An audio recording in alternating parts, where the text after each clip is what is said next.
Night of the Living podcast is always ad-free for patrons at patreon.com/NOTLP.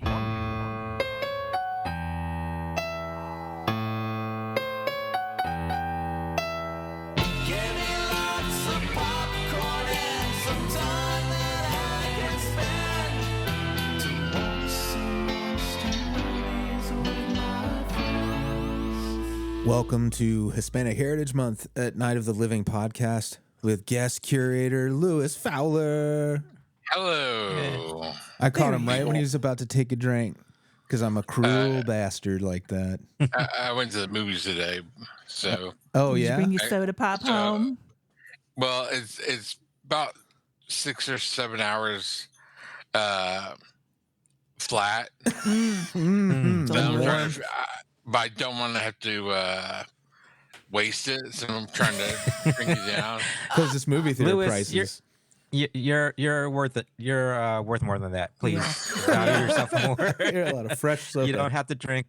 You don't have to drink watered down flat soda. I have a can of Diet Mountain Dew too. That I made to wash down the flat soda. Well, the problem with that's from last night, and there's still some there. So, oh god, we're having more shows that these have got to be filled. Waste not, want not. Cannot waste a little bit of soda pop. So you've heard both the Andy and Amy there. Hi. And I'm Freddy. Hi. We're gonna be talking about Madres in a little bit. It's our main attraction. But yeah, otherwise, man, we're just floating. We're talking about how close to a massage appointment do you bathe came up. Yeah. Freddy and I had massages just before this. So Andy was asking us, are we disgusting or not? Basically, is what you were asking us. And I was trying to explain we are not. We are not, but So we've heard stories. You guys have massagists, whatever called. Masseurs. Do they come to your house? Yes. Yeah, we've had a relationship with this therapist for a long time because I had it like from a car accident years ago. I had some problems, then I had a degenerative, boring talk, but like spine. I had a couple of discs that were crumbling, and I'll tell you something. My sister has the same disorder, and she had to have surgery and have pins and metal and all that stuff put in her back, and I've avoided all that, and I actually attribute all that to physical therapy and massage. So if you're in pain out there and you think it's beyond your reach, but like the truth of it is you spend more on like medicine. Yeah. Trying and being to correct miserable. It and being miserable. Freddie had to really kick me in the ass to start getting massage. I have arthritis in my neck. This is boring. I think it's But I wouldn't spend the money, and I'm so glad I do now. It's like a holistic thing. You're worth it. That's what Andy was trying to tell you, Louis. You're worth it. With my last stroke, I had to do therapy like 3 times a week, and it's all about they had to like massage on my back and my leg, and they use these electrodes, and to stabilize the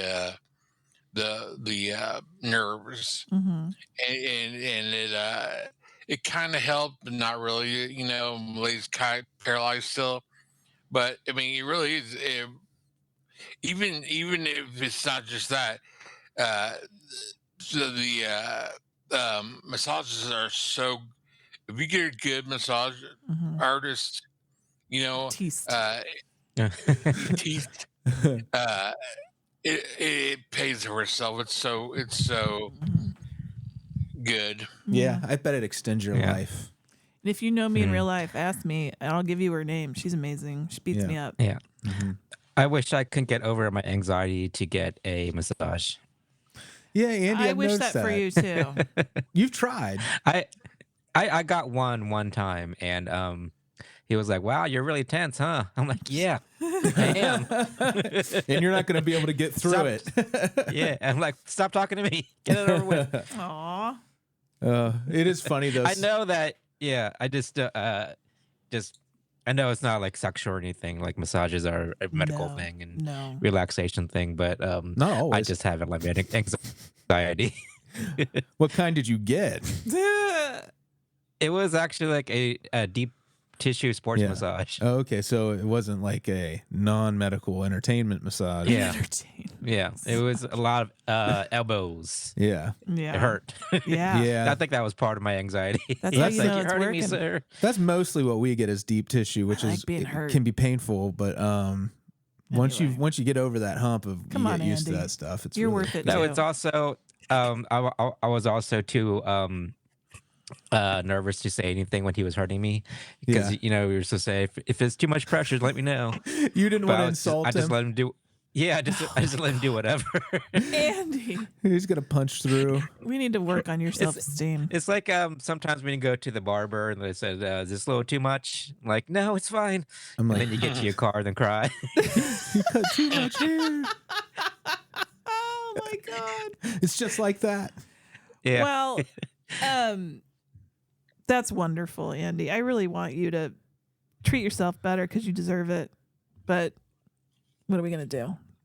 You know He's in what's his 40s now. kind of disorienting is I have the IMDb app up with the Madres page for when we talk about the movie in case we need it for reference, but then there's a trailer playing right above that for like Knuckles or whatever the Sonic Hedgehog movie that's coming out is. So it looked like Madres had Jim Carrey with a giant mustache in it. Knuckles. That would have made it a lot better. Yeah, it's like Sonic 3. I don't called know. Knuckles Adventure. Oh, whatever. Yeah, I saw the trailer for that just before the show. Did you? Oh. It must be just everywhere. It looks terrible. Yeah, it sounds terrible, and I don't know anything about it. Can we just say it's not for us? It's not for mean, me. I'm sure some dumb kids out there will love it. I know. It wasn't made for me. I'll never forget the If only everything was. Sonic the Hedgehog mouth gate that happened when the first one came out. Toothgate. What do you want to call it? Toothy mouth gate. He had a weird mouth. Yeah, he had They had weird to fix teeth. it. And they did. But they did. They listened to the people. They gave him what they wanted. A less frightening Sonic the Hedgehog. So, right. yeah, anything else for the top of the show? Nothing for the top. Remember patreon.com/NOTLP, but we'll talk more about that later. Yeah. Origins is out. Origins is out. And we have a Topicana coming up at some point here soon. Yeah. And It's very a couple exciting. of surprises coming. Oh, yeah. Yeah. I won't say what they are, but I'll say there's something old and something new. That's exciting. Anything blue? Something Nothing blue. borrowed? Something Just me. borrowed. Yeah. Yeah. Well, that's exciting. Yeah, we're I think people will be expanding. very Are you, happy. are you two kids gonna get married finally? We're finally Finally. gonna hitch it. Gonna hitch it Yeah. again. Tired of living in sin. We're not living Living in sin for 20 years now. I feel We've been guilty living every in morning. I wake up in the morning next to this beautiful woman. I mean, we are married, but it's still sinful the way we do it. Way we do it. Ew. We eat cake late at night. We do. We'll just let your imagination run wild, listener. Yeah. But we nasty. Are we ready to move on? Sure. All right. Okay, Miss Jackson. You're a dirty girl. Turn out lights, it's the main attraction.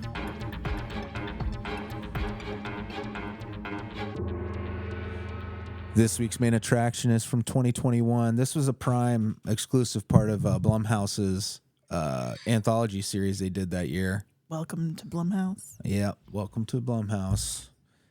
And this one, I knew nothing at all. Didn't see a trailer.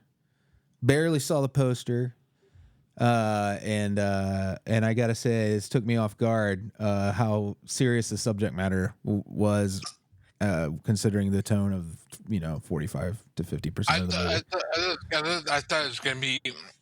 First of all, I thought it was very good. Wow. I really liked it, but it kind of bait and switched me a little bit. Yeah. Yeah, that's how I felt. Because I thought it was about possession and ghosts and demonics and all stuff, but then it turned out to be totally strange. Yeah, and it felt like it had two red herrings too. Andy, you were about to say something. I'm sorry. You talking to me? Yep. Oh, okay. Yeah, ending was one of the many problems I have with the movie. Probably the biggest. But yeah, it felt unearned. So a lot of the movie felt unearned. The setup to this is it's a Mexican-American couple. He is native to Mexico. She is not. That's the guy from Black Panther. Yeah, he was Wakanda Namor, Forever. right?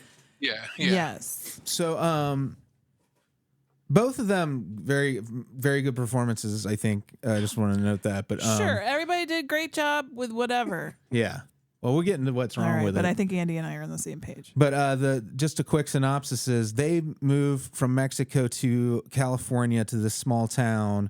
She's pregnant, but there's work opportunities here in agro labor sector stuff, and he gets on there at this company, and they get settled into this new house. And it kind of feels like Amityville at first. No, it felt like either the Amityville Horror or The Conjuring meets Aaron Brockovich. Now we'll get there. Yeah. We'll get there. Because the first thing that happens that once you get into the meat of it and they're starting to settle, they get the impression that the townspeople are a little different. But there is a local... everything's spooky. Everybody acts a little weird, a little off, a little different. Yeah. There aren't any kids. It's, well, they meet strange space. She's like a spiritualist kind of character who runs the occult bookstore. She's a motherfucking bruja. She is a motherfucking bruja. And she kind of, you're not sure how to take her at first, but it seems like she's taking the young mother under her wing. But they let that character kind of feel possibly sinister until the last minute too. Now she starts experiencing some issues with the pregnancy. I can't remember exactly what they were, but she ends up going to the... It's a rash. The rash. Thank you. She goes to their little itty bitty little hospital, which is basically a doctor and a nurse, and part of the movie plays out there, which I think was kind of the spookier part of the movie, and then so. That's the first thing is you feel like you've got this build up to she's in a supernatural peril kind of thing happening at this point. But she shows us dream sequences.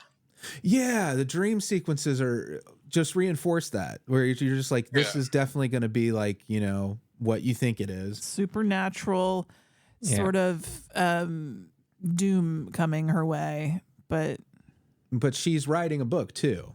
Which feels like, again, it feels like Sinister or something where the character is the writer, and they have an excuse to be digging around and kind of pushing it.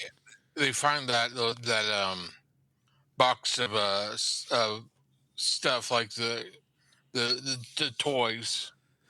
And also some news clippings from about pesticides. This woman found a box full of news clippings about pesticides. Now, keep in mind this is the 70s, so they're new.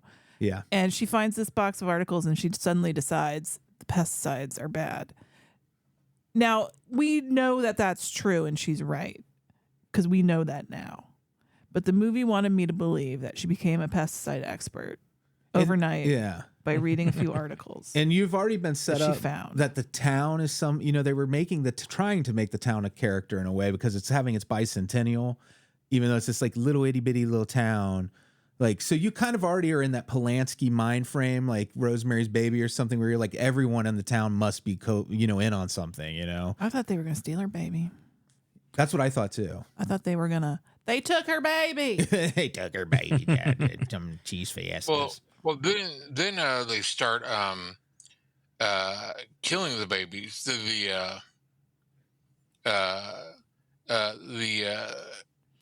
Aborting them. Yeah, is that what was happening? Okay, so obviously major spoilers, whatever. You get to a point where you realize, are they stealing babies? Are they stealing the babies? You think they were killing the babies? I thought the sinisterness they were like is that they aborting them. Well, these women were 9 months pregnant. I don't think they could be. I know Donald Trump says we do that. But I'm pretty sure Well, either way, they would still deliver to term, but I don't think they were allowed to keep their babies. They were sterilizing the mothers either way. Yeah. Whether they were aborting the actual pregnancy that they had when they were in that hospital, or they were just stealing the child and like doing some other nefarious thing, they were definitely sterilizing, because then that's really what the movie's about. But there's nothing. But really, you don't know that until. But you don't know that until the very end. You think it's a ghost. And you think it's a that pesticide. was the problem I had with the movie. You had no babies. idea what was going on, what the threat was. Yeah. And it came from a lot of directions. Is it a ghost? Is it the town? Is it these townspeople? Is it the doctor? It's the pesticides. And there was no tension because when everybody is a suspect, then nobody's a suspect. Yeah, I almost feel like I would have preferred this movie. I've liked it more had the hospital segment of the movie just been the whole movie, because it's a spooky, lonely, empty hospital, like, and it's not even that big. But yeah, it didn't need the town or the pesticide storyline to be effective. Like, well, it was based on true events, so they had to bring it all in. Yeah, in the 60s and 70s.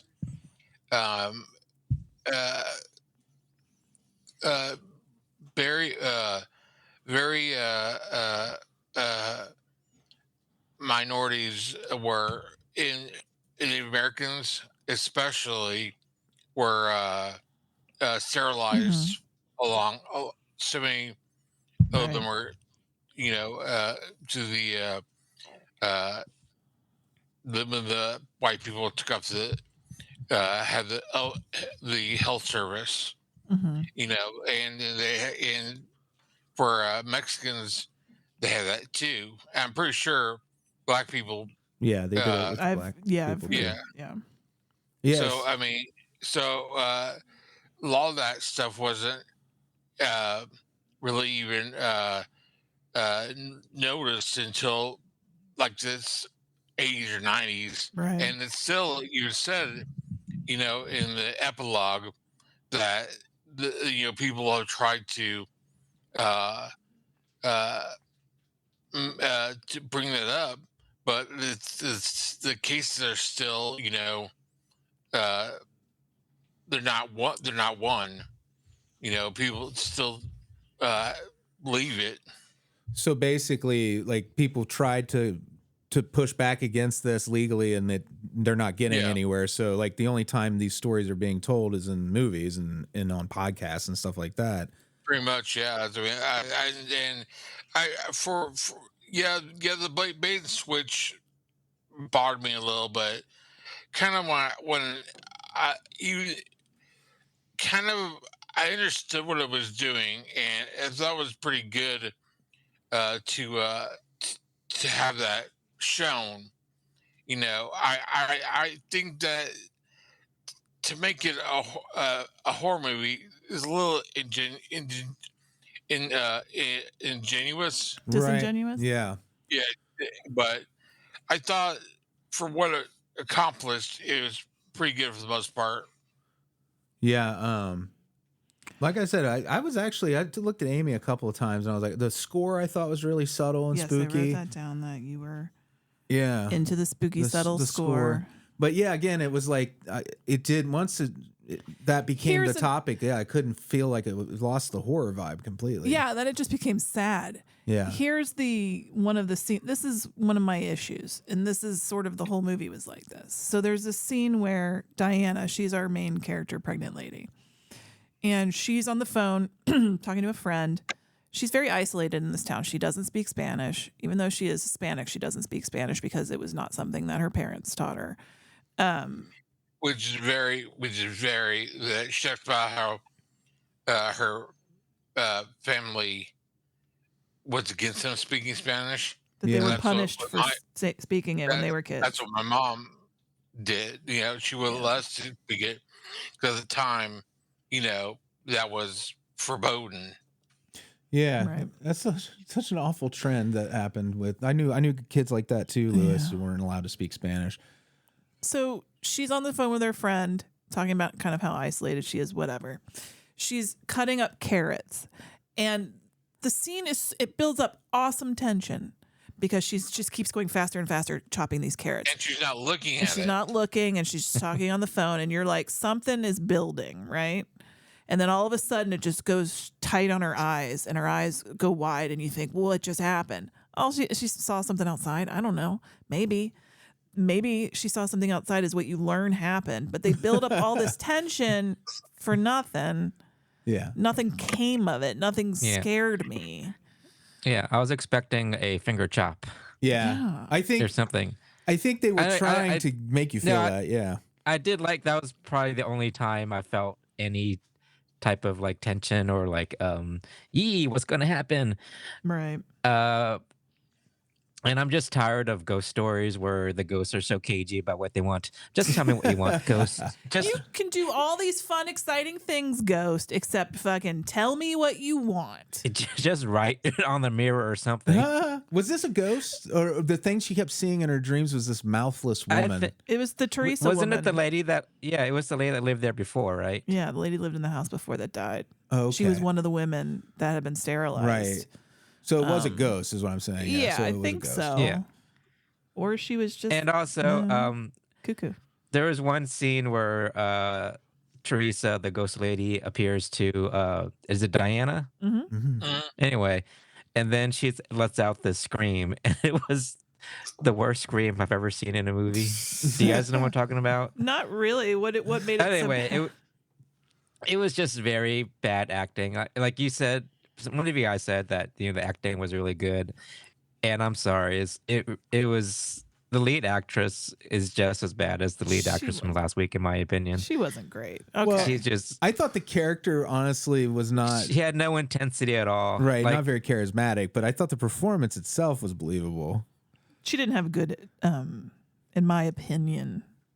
She did not have good material. I felt that she is not Academy Award winning, be sure. For a TV movie, it's fine. Yeah, Right. you're not wrong. It is technically a TV movie. It was made for Amazon. I thought Namor was really good in it. Yeah. But the minute I was like the pesticide stuff comes up and I'm like, are we being haunted by a ghost or corporate malfeasance? Because I did not want a haunted by corporate malfeasance movie, and that's what I got, sort of. But it wasn't even that. It was governmental malfeasance. And then it was No, a it was racist just random doctor. racist doctor malfeasance. Yeah, like you thought you were getting like big business pesticide baddies, and then you're like, well, if it's not that, then at least I'm getting like some sort of curse that's on everybody that lives in this area. Or if I'm not getting that, is there ghosts? We have maybe a ghost. She read these 5 articles that she found in the shed and decided they needed to leave. It was her new life. She's 9 months pregnant almost.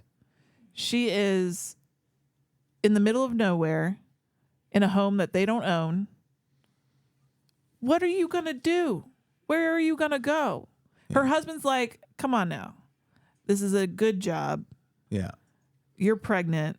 that felt What are- real. Yeah, he's like extremely realistic. And she's like, we got to go. We got to leave. Yeah, She's a flighty woman. I wrote that she was an insufferable libtard about the pesticide stuff. it's what they wrote. They wrote her like a modern day internet commenter, kind of like some of the stuff she was saying wasn't nuanced in the way it could have been from somebody that lived in 1977. That was their reality, you know? I feel like they could have come at that. Had they given her more believable dialogue that made sense for that character, it probably would have helped the actress out a lot. We have definitely lost Andy. We're going to try to get him back. But if he doesn't come back, well, Andy didn't like it so much. I thought that as a horror movie, it's not very good. No.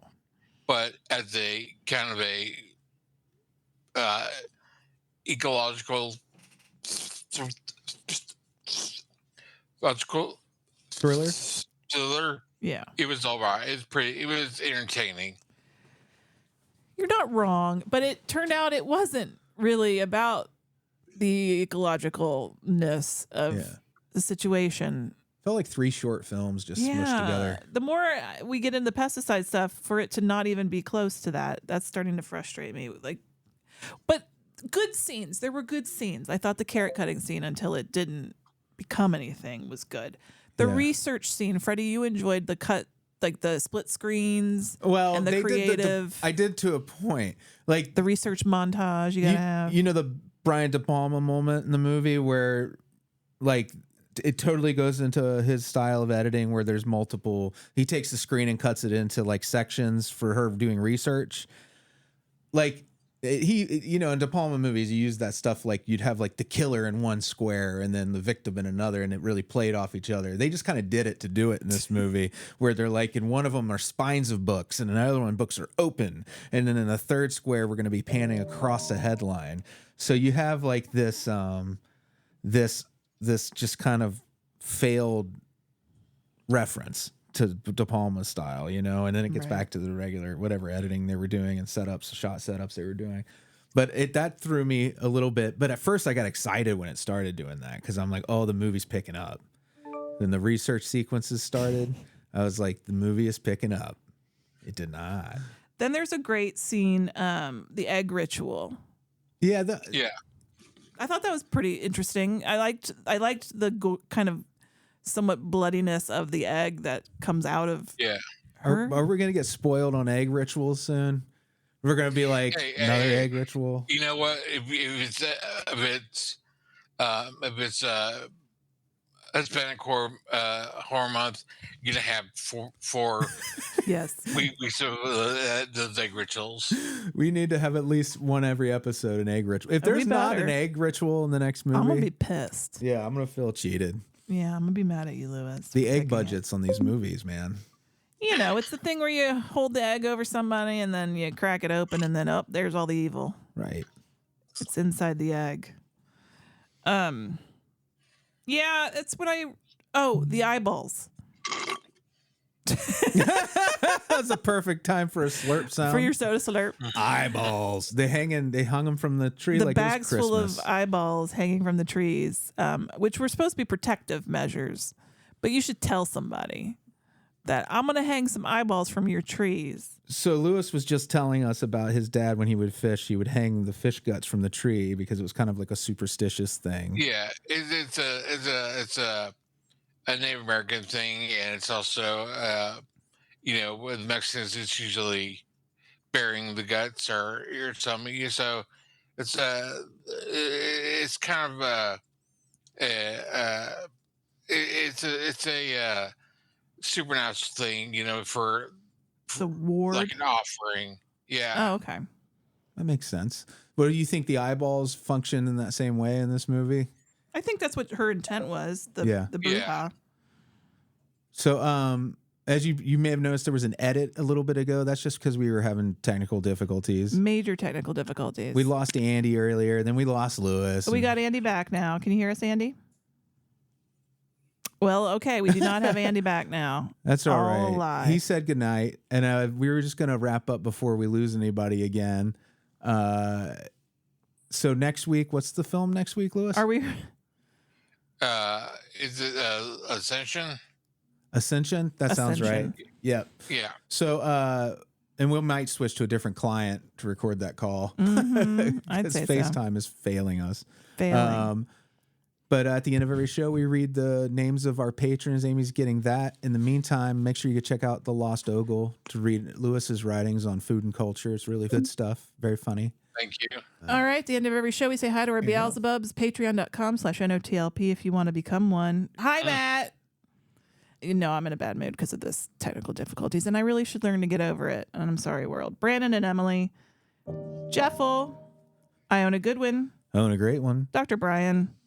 Old Dirty Bill Sturd, Bill Fahrner, Blayne Yogurt, Jordache Jeans, Monica, Jeremy Cassie, and Gamora, Ernie, and Dave. Thank you guys so much. Thanks so much. Sorry again for the mess of a show, but Freddy will Frankenstein this together and it'll sound amazing. I think. For good, so I must say, I saw Beetlejuice today. Oh, and yeah. It was pretty good. It's pretty good. Yeah, I've been wanting to I see think that's it. what Andy said. It was pretty good. Yeah. I'll see it eventually. It's fun. It's fun. Right. It's That's not what I keep great, but it's hearing. fun. That it's fun, but it's not like something that's going to stick to your ribs like the first one. Yeah. Yeah. Yeah. All right. I can always go to Beetlejuice World. Yeah. Yeah. I love it. Well, thank you. Thanks, Lewis. We'll be back you later. 1 week's time. Keep your ears peeled. Bye. Bye-bye.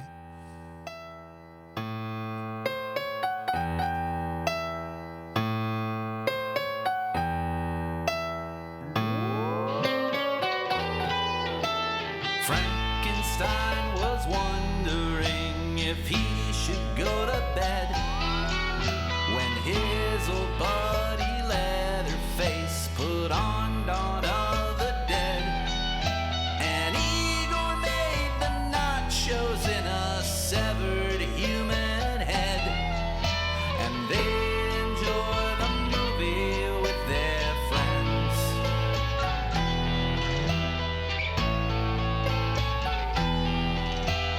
David Kessler walks the streets of London